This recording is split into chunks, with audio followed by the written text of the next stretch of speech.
access groups. So the first level on the security hierarchy is going to be your access groups, because that's applied for the entire application, right?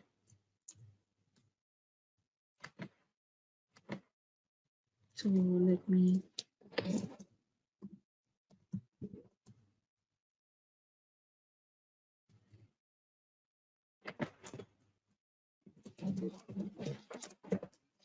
access groups, it's going to be for the entire application. So this decides whether a user can access into the application or not. If yes, what kind of access group he is part of? I mean, is he an admin so that he can have access to all the studios? Is he a manager so he can just look at the case worker portal? Or is he an end user where he can just log in into the end user portal? So that is decided on the access group, which we are already familiar of. Good. Now within the access group, we have something called as roles. Okay. So within the access group, what we have is roles. Let me give you a simple scenario. Suppose I have 3 types of managers in my organization. Okay.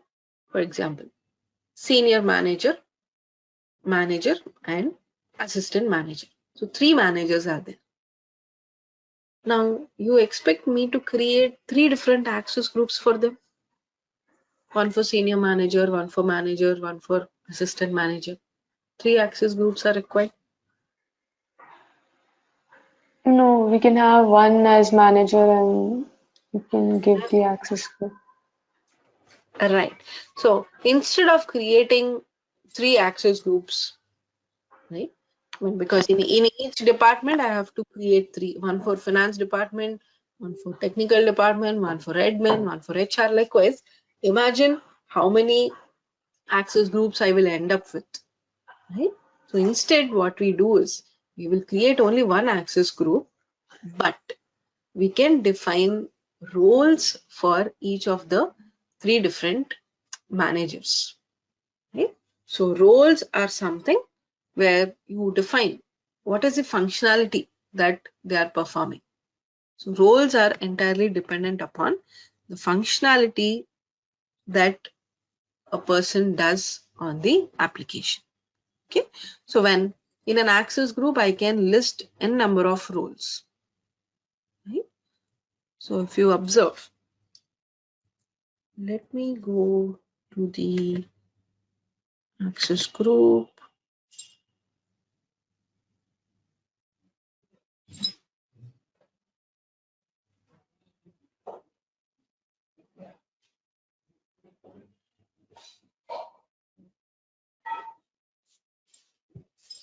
So let me open this so-called admin operator access group.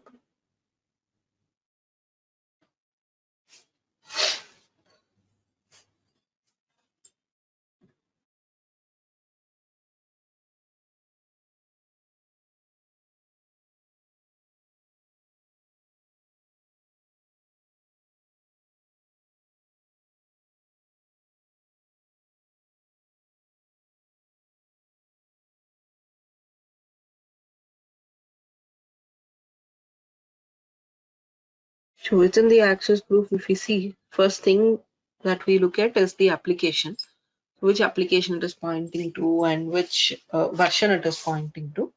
So the next thing we see is portals. What all portals that access group can have access to? What is the default portal? And the next thing we see is the roles. Open the access group.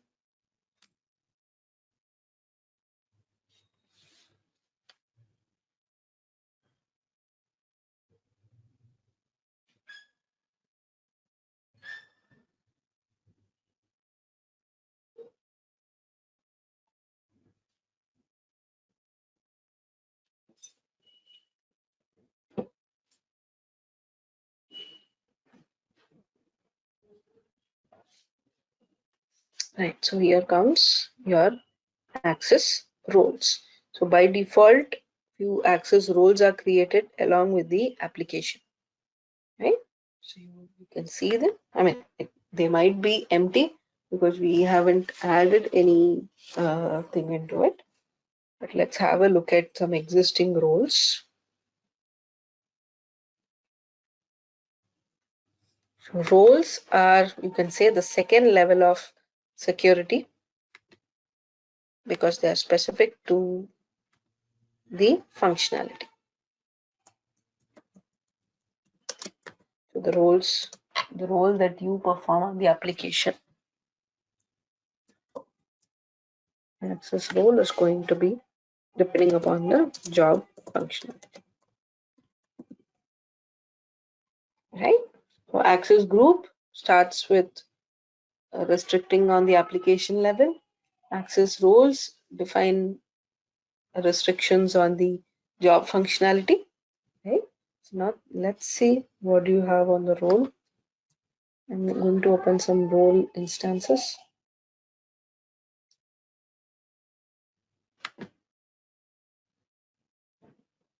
Right, so on the access role, what you see is, right? So here I see some classes are there and I see some permissions. Read instances, write, delete instances, read rules, write rules, delete rules, execute reports, execute activities. So let me open some class randomly, data-admin-operator ID. Okay.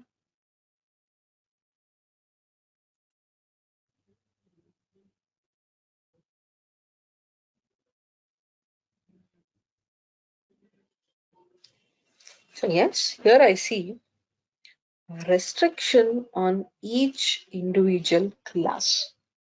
Okay. So so-called class data-admin-operator ID is available. Now, can a user read instances of this particular class?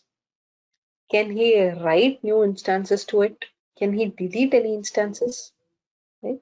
Can he read rules on this particular class? Can he write rules? Can he delete rules? So likewise, for each operation, I can restrict the access. Okay. So here I see access is defined in the range of 0 to 5. 0 means you're restricting all the access. Okay. And anything between 1 and 5 will provide access. And when to give what is depending upon the environment. So 1 is basically your experiment environment, 2 for development, 3 for testing, 4 for pre-prod, 5 for prod. So that's how Pega identifies the environments. Okay. So anything between 1 and 5 will provide access, but 0 will restrict access. Okay. Now, if you want a conditional access, okay, probably depending upon some condition you would like to provide access, then you can give the when conditions. So these are not your regular when conditions. Instead, they are your access when conditions. Okay, and the whole of this restriction on individual class level is called your AROs. So what are those? They are called AROs, which is access roles to objects. So that's the next level of restriction that we can bring in. Access roles to objects, which is restriction on what? On the class level.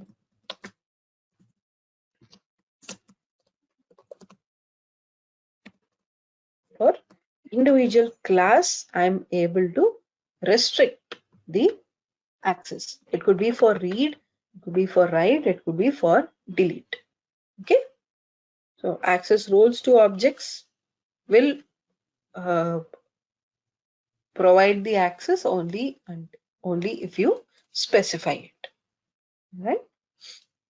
It could be probably like static. I mean, it could be 1 to 5, or it could be a dynamic one where you can give the conditions. Okay?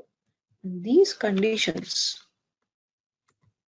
they are not your regular when conditions, instead they are access when conditions. Okay, so these are specific to the access related things, the security related things. So they are access when conditions. They are not regular when conditions. Okay, I think let's have a look at the AROs. So for in each of the role, you have got some AROs available. So these are all your AROs with respect to the role. Instead, you can also see them in the ARO instances. Yes, here is your AROs, and you can see it is respect to a particular class.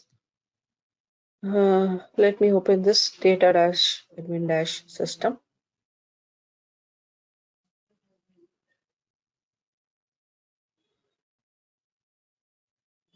Right, so this is your ARO, this is your control with respect to the opening instances, then modifying rules. Yes, so these are the access controls, and these are the levels that I've mentioned. So 0 means restrict access or do not provide access. As 1 is an experimental environment, 2 for dev, 3 for test, 4 for pre-prod, and 5 for prod. Okay, so this is compared against the environment, and accordingly the system will decide whether you can access this or not. Okay, and this is always specific to the access role. So here is your role, and this is your AR.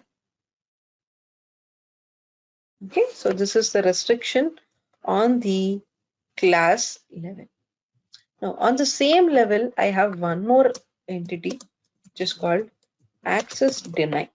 So access deny is going to be the exact opposite for your access roles to objects. So here you are restricting access, whereas here you will allow access. So access deny, here are my access deny instances.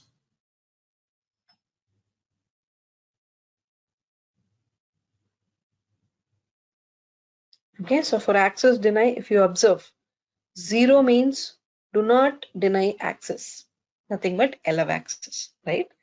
0 allows access here, whereas for ARO, 0 does not allow access. So they are the exact opposite. Okay. Now, which one to use is depending upon how many, or you can say, if you want all the rules, all the instances to be restricted, okay, until unless you explicitly provide access, you can go for AROs.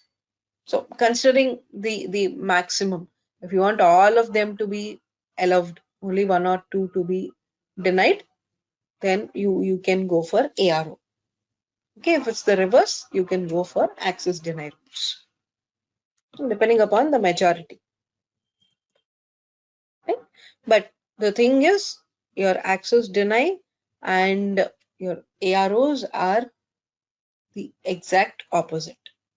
Okay, so if you observe access deny, so by default, Pega denies access to all the instances of a class unless you explicitly grant access to the users. So when you start using the access deny rules. I think, yeah, this is what I was mentioning. The access deny is similar to ARO, but the logic is reverse. Okay, so ARO denies the action until unless you specify it, whereas access deny, it allows the action unless specified. Depending upon the majority of whether you want to allow it or whether you want to block it, you can choose the access deny or AROs accordingly. Okay, but both still are on the same level. So they are on the class level. Now, if I still dig further, any guesses what is the next level that I'm going to restrict access on? I started with application, it went to roles, then individual classes. After that, any guesses? On Which individual rules. Perfect. So the next is going to be the individual rule level. For that, we have something called as privileges. Okay, so privileges are applied for individual rules. So I can restrict